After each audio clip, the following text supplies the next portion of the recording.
Have you ever reached a point in life where you just stop and think, I've been through so much, I shouldn't have to keep proving myself anymore? If that thought has crossed your mind, I want you to know, you're not alone. So many of us, as the years go by, start to feel the weight of things we used to carry without question. We've spent decades giving, forgiving, adjusting, and stretching ourselves thin, sometimes for people who didn't even notice. Aging isn't just about getting older. It's about getting clearer. Clearer about who you are, what you need, and what you're no longer willing to tolerate. Somewhere along the way, we were taught that being kind meant staying silent, keeping the peace, and putting everyone else's comfort ahead of our own. But let me tell you something, and I say this with all the respect in the world, you don't owe anyone your peace of mind. Not anymore. In this video, I want to talk with you, not at you, about something we don't always say out loud, but we feel deep down. We're going to explore 5 kinds of people you don't need to keep being kind to anymore. Not because you're bitter or cold-hearted, but because you've simply grown wiser. You've come too far to keep giving pieces of yourself to people who don't know how to treat them with care. Now, before we jump in, I'd love to know, where are you tuning in from? Comment below and share your city, I always enjoy hearing from you. And don't forget to like this video and subscribe for more tips like these. Trust me, you don't want to miss what's coming up next. Point 1, the constant takers. They only seem to remember your number when they need something. They don't call to ask how you're doing. They don't check in just to say hello. But the moment they want a favor, suddenly, you're at the top of their list. Now, for years, you might have said yes without even thinking twice. Maybe because you were raised to be helpful. Maybe because you genuinely cared. Or maybe, saying yes was just easier than feeling guilty for saying no. I get it. Many of us were taught that helping others is what makes us good people. And for the most part, that's true. But here's what we're not told often enough, your goodness is not measured by how much of yourself you give away. Take a moment to think, has there ever been a time when you dropped everything to help someone, only to realize they wouldn't have done the same for you? Have you ever spent hours doing something for someone who didn't even say thank you? If that's happened to you more than once, that's not just bad luck. That's a pattern. And those patterns, over time, chip away at your joy. See, constant takers don't always show up waving red flags. Sometimes, they're family. Sometimes, they're lifelong friends. That's what makes it hard.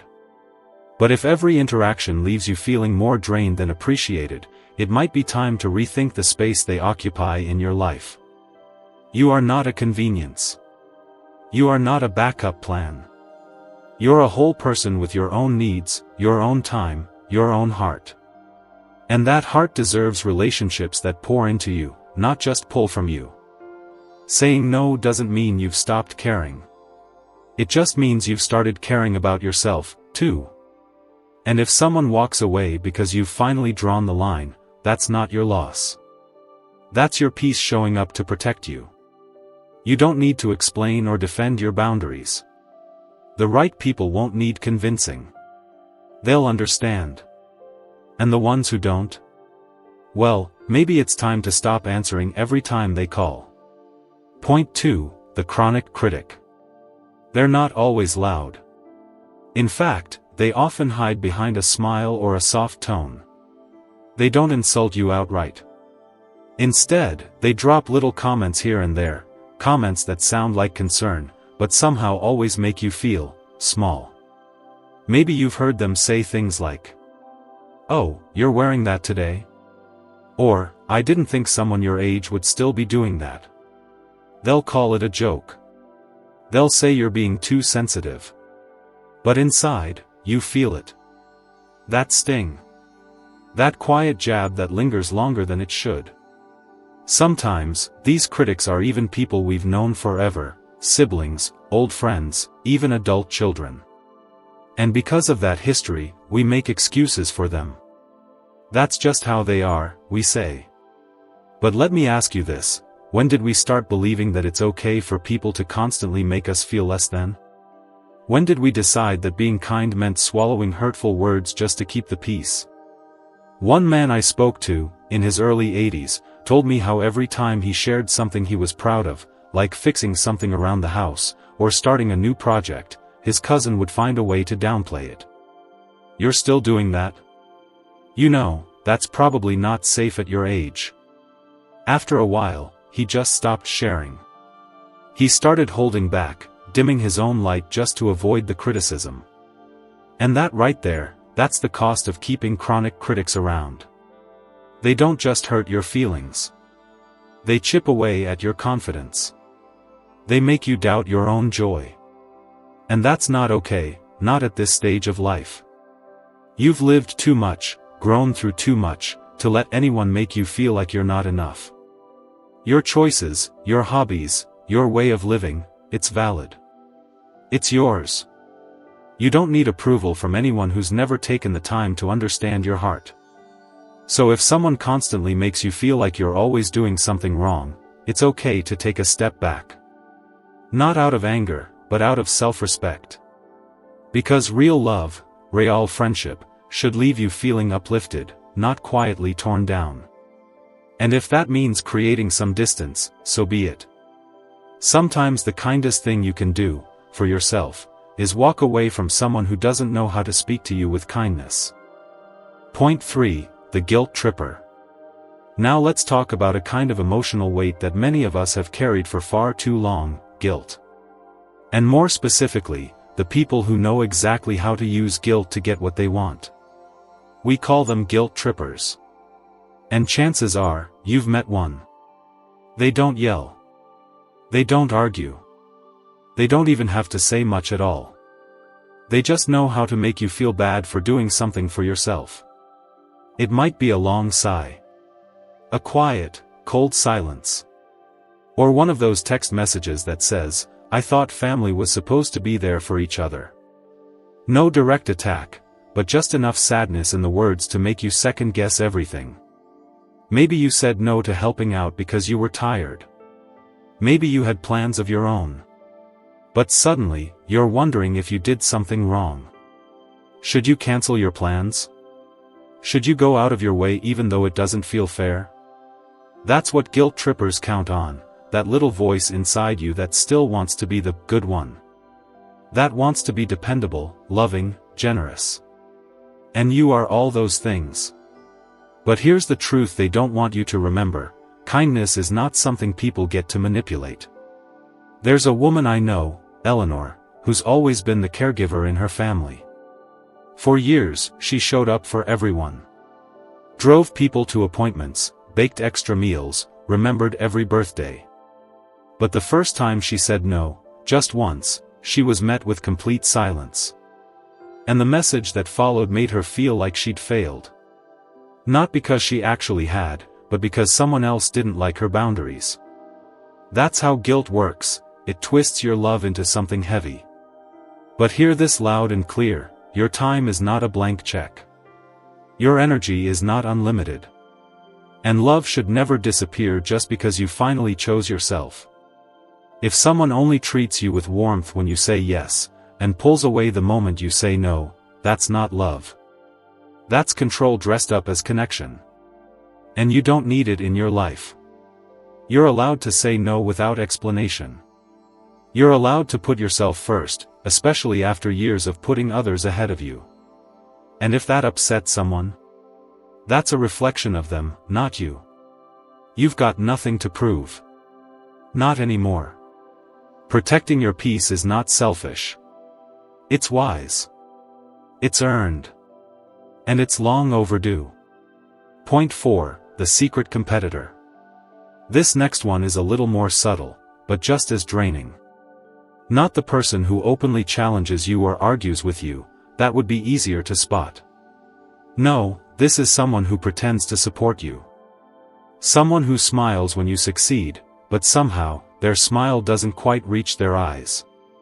Have you ever shared something you were proud of, a little personal victory, a hobby you've started, or even just a good day, and noticed how the other person quickly shifted the conversation back to themselves? Maybe they mention how they did it faster, or better, or before you did. Maybe they toss in a compliment, but it's got a little edge to it. Wow, you're really getting into painting, bold choice for someone your age. Or, it's cute that you're learning that, shows anyone can try, right? That's not support. That's subtle competition.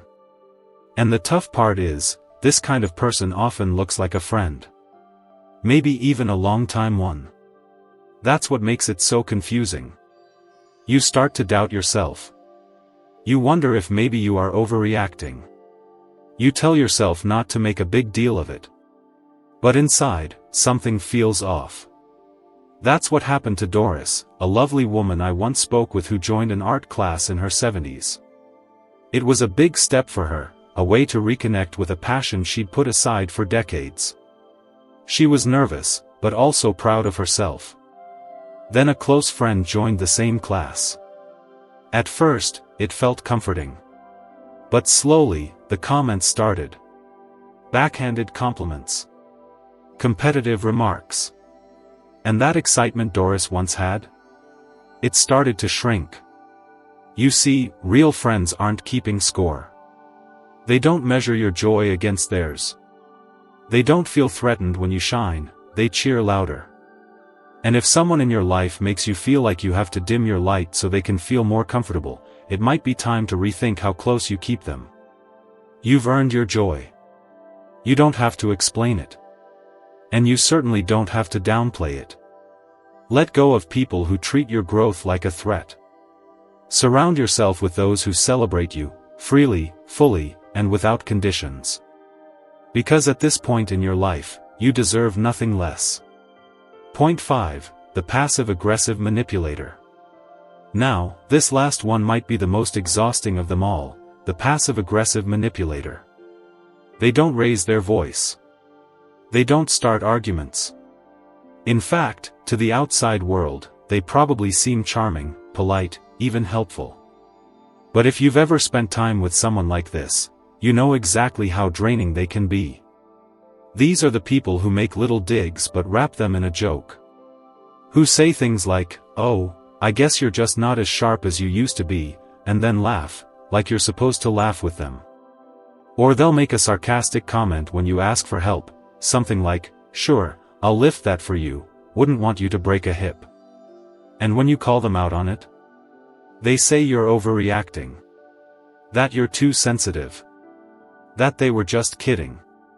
But let me be very clear, if someone makes you feel belittled, uncomfortable, or unsure of yourself, even subtly, that's not a joke.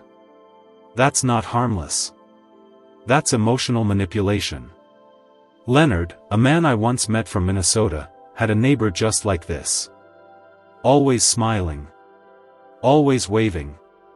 But when Leonard needed help with heavy lifting or yard work, the neighbor would toss in little comments, "Guess you're not as young as you think you are," or, "I'd help, but I'm not looking to throw my back out." Always said with a grin. Always just light enough to get away with. But over time, those tiny remarks left Leonard second-guessing himself. He stopped asking for help. He started to feel like a burden. That's what passive aggression does, it makes you feel like the problem. It chips away at your confidence while the other person keeps pretending everything's fine. But here's the truth, you're not asking too much for respect. You're not too sensitive. You're not being dramatic. You're simply recognizing what your soul already knows, that real relationships don't make you walk on eggshells. They don't leave you questioning your worth. And you don't need to fix people like this. You don't need to argue with them. You don't even need to explain. You have every right to quietly, firmly, and confidently step back. To protect your peace without guilt. To stop pouring your energy into someone who doesn't treat you with the care you deserve. Because at this stage in life, your peace isn't just important, it's sacred. You've spent your life showing up, for your family, your friends, your community. You've carried more than your share of responsibilities, and often without expecting anything in return. And maybe, for years, you told yourself that this is just what good people do. That kindness means always being available. That saying no is too harsh. That setting boundaries might push people away. But now? Now you've lived long enough to know better. You know that real kindness doesn't mean sacrificing your well-being. Real love doesn't guilt you into giving more than you have. And respect? That's not something you should ever have to beg for, especially not from people who claim to care about you. From this point forward, I hope you'll protect your energy like the treasure it is. I hope you'll be as kind to yourself as you've been to everyone else all these years. And I hope you'll remember, your peace is not selfish. It's your birthright. And yes, I know, letting go isn't always easy. Especially when history is involved. Especially when it's family. But sometimes the kindest thing you can do for everyone, including yourself, is to stop trying to force something that doesn't feel right anymore. You don't need 100 people in your corner. You just need a few who truly see you, respect you, and love you without conditions. So here's to you. To the wisdom you've earned. To the boundaries you're building. And to the joy that still waits ahead when you finally choose peace over people-pleasing. If anything I've shared today spoke to your heart, I'd love to hear from you in the comments. Your story might be exactly what someone else needs to hear today. And if you found comfort in this message, please consider liking this video and subscribing to the channel. It helps us keep making content that uplifts, encourages, and honors the beautiful, powerful journey you're on. Thank you for spending this time with me. Until next time, take care of yourself. Truly. Because you are worthy of peace, of joy, and of the kind of love that doesn't hurt. Keep shining. You've earned every bit of your light.